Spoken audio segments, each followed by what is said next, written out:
My name is Julia Waldsmith. It's nice to be here. You noticed from my bio that she never said that I was a cartographer.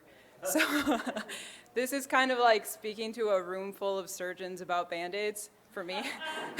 So yeah, so this is a little bit intimidating. But anyways, I'm sort of new to cartography, but I've had kind of backgrounds in it from my background in geology. I learned how to make geological maps. And I've just recently been in the University of Maryland Cat B program. University of Maryland Masters of Remote Sensing and GIS. So I've had some background in that, but basically I'm a beginner. So you'll notice like I don't have anything posted in the hall with all the great maps. So you all are stuck with me here. But anyways, I think that my experience over the last year is relevant because we've all been beginners before. And so I want to kind of discuss my experience a little bit about how you deal with these map fundamentals and develop that experience of being a cartographer and designing a product that you're really proud of. Okay, so I'm going to start with a family picture here. It's not a map, but the man on the left, he's my grandfather, my grandpa Jerry, and he's holding a fishing line with a snake on it. And that snake, I think, ate the fish that my dad caught. He's the little boy at his side, and he's really bummed about it. So, if my dad watches this, thank you for my opener. But anyways, I wanted to show this picture because maps were a really important thing to my grandfather and then for my dad as well. And they taught me that love for it. Both of them have had map tables and maps kind of strewn about the house, and that's kind of what I remember growing up when I was a kid. But anyway, so they loved maps. My grandfather loved to fish. My dad loved to fish. And so at one point, he wanted to fish in the nearest saltwater. So he found his way down from Rockford, Illinois, where my family's from, to the Gulf of Mexico. And I think that's interesting because at that time, like in the 1950s, well, when that picture was from, but even earlier, you just had your paper maps, and you had that sense of exploration to go to where you wanted to go, and that's what he did. He just decided where he wanted to go, and that's what he did. And so my dad's been the same. Always had a gazetteer in his truck when he was like traveling around, and that was my impression of mapping and cartography as I grew up.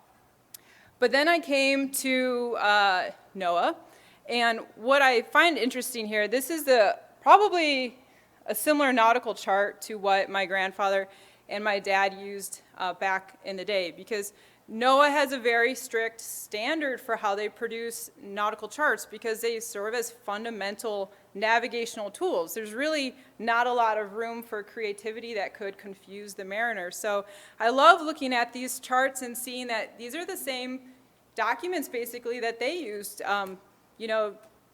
50 years ago and even longer. And so it kind of came somewhat naturally in an unnatural way as a geologist coming into NOAA, but I learned how to then navigate from nautical charts when I joined the NOAA Corps. And so I learned how you use that and how you use all the tools and to chart your courses. And it was aboard the NOAA ship Thomas Jefferson that's there that I got a lot of practice in that. And that was a pretty big step for me, using cartography as a very, very practical tool. But then, moving on from that was when I got into the Cat B program and kind of revisited this idea of the map fundamentals. And this is really not new to anybody here, but let's revisit them together, shall we? So you have your map area, and on top of that you have the map title, what you're talking about. And then I learned, okay, well, you have to have a legend. You have to have a legend because you don't want to confuse the people who are looking at your map. And then you should include some information like who made it, what the datum was, and projections. And then you would have a scale bar, of course, so people understand like how far apart things are.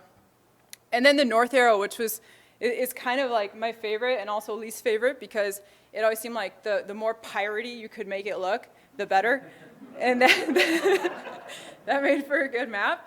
And that was what it was. And for me, like making some of my early maps, it was like kind of a checklist. Like I have to get all of these pieces in my map, and that's going to make a good map.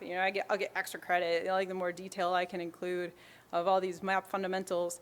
So now I'm going to show you some of the ones that I made earlier, kind of the middle of last year, I guess, where I had a little bit of background now. I had like a few months in this cartography program, and I had started my master's program, so I thought, okay, I'm going to like hack at it, right?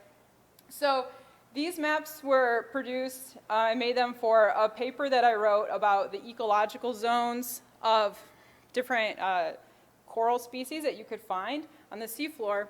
And I used data that we had acquired from the NOAA ship Thomas Jefferson. And I was excited with my background in geology that I could interpret things on the seafloor like faults and mud volcanoes. That's what I really enjoy. That's like my favorite stuff. So I interpreted all that stuff and then put it onto my map. And you can see I included some of the fundamentals. Like I have my north arrow and I have a scale bar in case people want to know how long the faults are and details like that.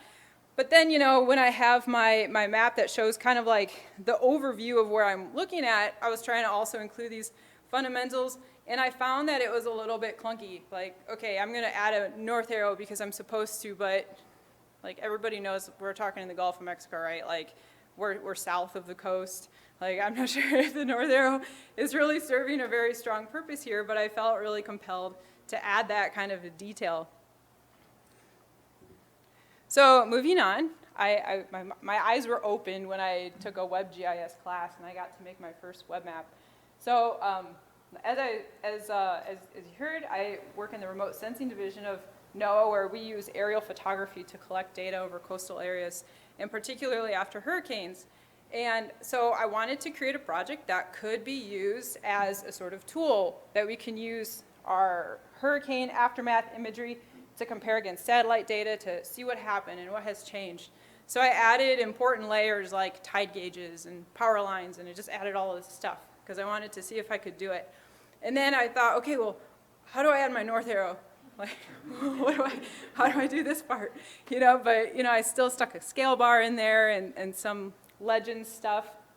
But that's when I first started thinking like, okay, well, but this is different. Like the fundamentals don't really apply here.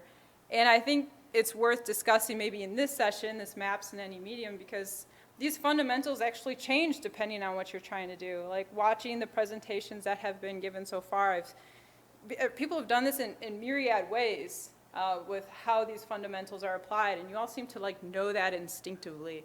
And as a beginner, I feel like, I'm still learning that kind of stuff. And this was kind of the first time where I kind of was grappling with that idea and maybe realizing too that this is more of a GIS thing. It's going to be a tool. Well, anyways, coming back to NOAA charts. So this is an example of a NOAA chart. It's a raster chart, and it was made very precisely by NOAA chart standards. And there was a cartographer that worked to make everything kind of perfectly in its place, and to serve that function of a navigational tool for the mariner. And this has been a classic product. This is why my grandfather could navigate off of the same chart that I am now familiar with. But NOAA is also in this transition period where we're trying to figure out how to kind of change, things. We can communicate so much more information electronically, and now we have these electronic navigation charts that there are cartographers who curate these and make sure all of that data is there and represented well. Sorry, this thing is just like fast. It's doing its own thing. But this is interesting because this is the NOAA custom chart tool. And this allows anybody to go online and they can stylize the chart kind of how they want. Like they can change the shades of blue. They can change where the contours are.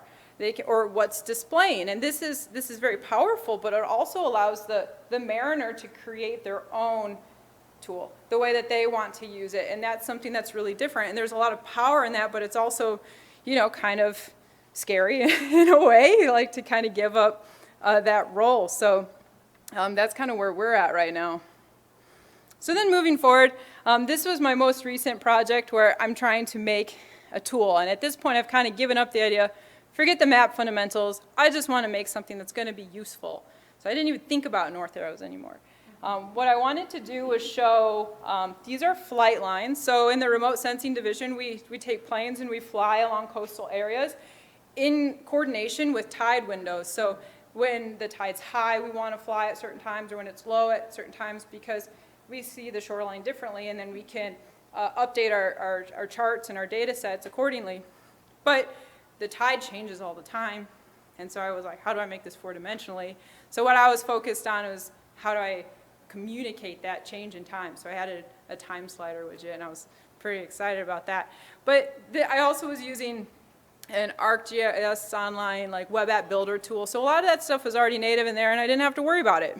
So this was kind of nice because I felt like I could kind of get rid of all of that extraneous stuff that I didn't need to worry about since a lot of it was native, and I was just focused on making something that was useful. So this is also not a map. This is my dog Murphy, and sometimes I feel like Murphy because in this picture he was very sad. He had a cone on his head, and I feel like that sometimes because there's all these rules. Well, okay. There's these rules about how to do it and how not to do it, and I felt like over the last year sometimes very bogged down by how do I take all these rules and still create the product that I want to create. And so I've talked to my friend Taylor about it. He's here in the room. Taylor, say hi. So he's also a geologist. We talk about these things a lot. And what we both connected with a lot was, you know, when we were in school, we had professors that said the best geologists have seen the most rocks. You know, and that's, you go out and look at rocks, and then it's easier to recognize rocks and define them later. Well, he told me later, he says, well, the best cartographers have seen the most maps. And like Taylor said that, but probably a lot of people have said that. I don't want to misattribute the quote, but that's why I know I'm here right now, and why a lot of you are here probably right now, is because we get a lot of inspiration from each other to do what we do better.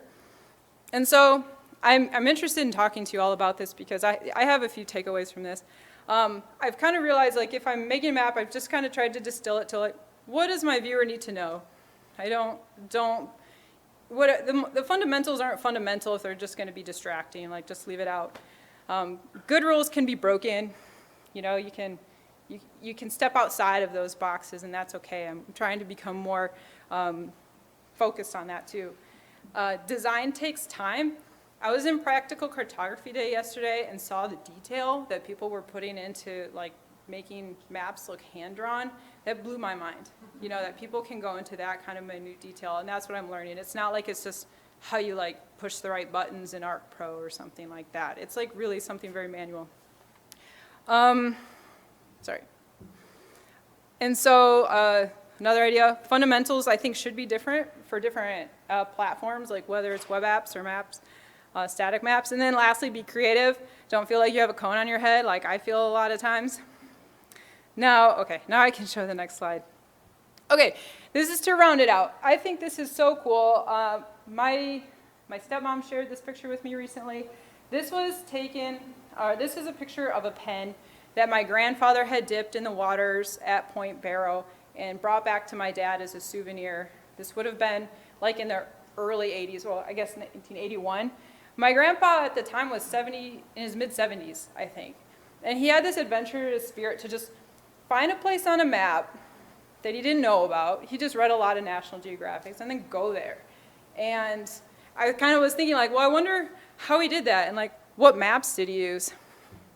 Well, he didn't use a Google map. Google Map couldn't figure out how to do it.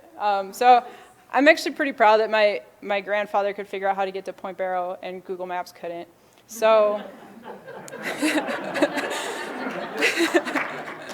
so with that said, I'd like to say thank you for your attention. I appreciate it.